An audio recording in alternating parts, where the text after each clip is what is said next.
Ayan, what's up, dribblers at mga shooters? Kumusta? Kamusta po kayo? Duda si Coach Tim Cone kay Scottie Thompson na hindi makakalaro sa kanilang unang laban kontra sa Macau.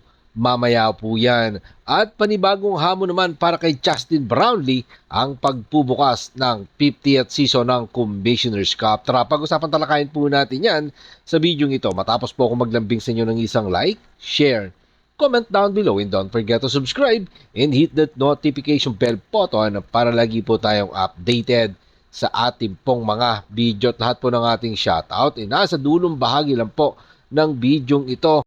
Nananatili pa din questionable si Barangay Ginebra San Miguel guard Scottie Thompson para sa pagbubukas ng kampanya ng Gin Kings sa PBA Season 50 ng Commissioner's Cup. Ayon nga po sa isang exclusive interview ni Coach Tim Cone sa Abante Sports Now, sinabi ni Coach Tim Cone na ang dating PBA MVP ay kasalukuyan pang nagpapagaling sa kanyang elbow surgery at hindi pa nakakabalik sa regular basketball activities ng Barangay Ginebra San Miguel. Narito po mga sinabi ni Coach Tim Cone sa ulat ng fast break.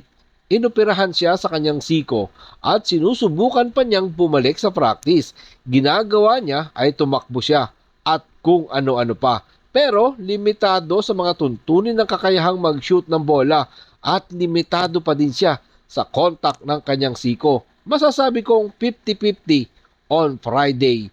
Yan nga po mga sinabi ni Coach Tim Cone patungkol kay Scottie Thompson at pag-update na nga din po niya yan sa natamong injury ng 34 years old guard na na-miss ni Scottie Thompson ang nakaraang PBA All-Star Weekend dyan nga po sa Candon City.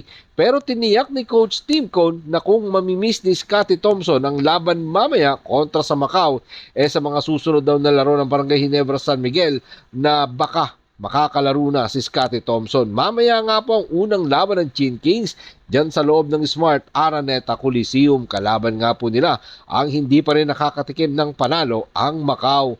7:30 po yan dyan sa loob ng Smart Araneta Coliseum at bubuksan naman ni Justin Brownlee ang kanyang ikawalong season sa pinakasikat na ball club sa bansa, ang Barangay Ginebra San Miguel. Mamaya nga po yan dyan sa loob ng Smart Araneta Coliseum laban sa Macau. Bumalik si Justin Brownlee sa Gin Kings dahil siya naman talaga ang kanilang resident import kahit na nga po naglalakihan ang mga higanting import na kanyang makakalaban. Medyo matagal na din nga hindi nakapaglaro si Justin Brownlee sa Gin Kings.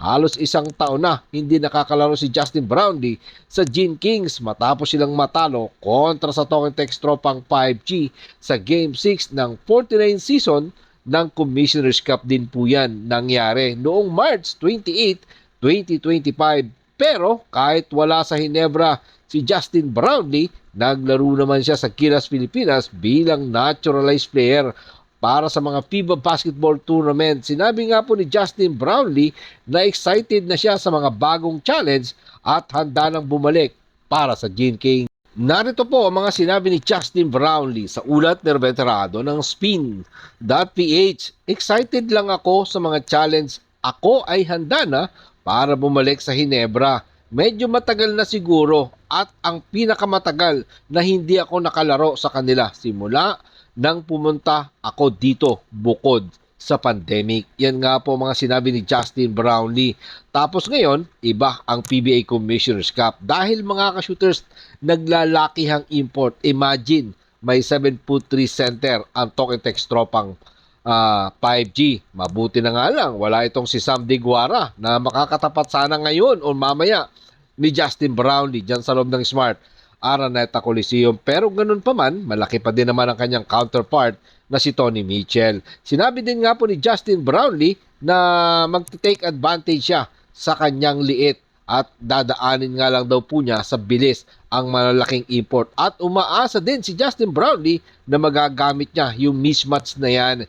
Kaya po yan ang ating aabangan mga shooters no, sa mga bakbakan ng Barangay Ginebra San Miguel sa mga makakalaban pa nila. At mamaya nga masusukat si Justin Brownlee kontra sa Macau. Mananatili nga bang bokya ang Macau?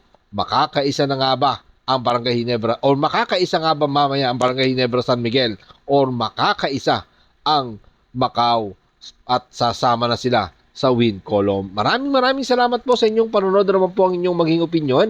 Diyan po natin yan pag-usapan sa comment section. Ingat and God bless everyone. Adjourn, pero katulad po ng ating nakagawian, bago po natin tapusin ang ating video, shoutout po kina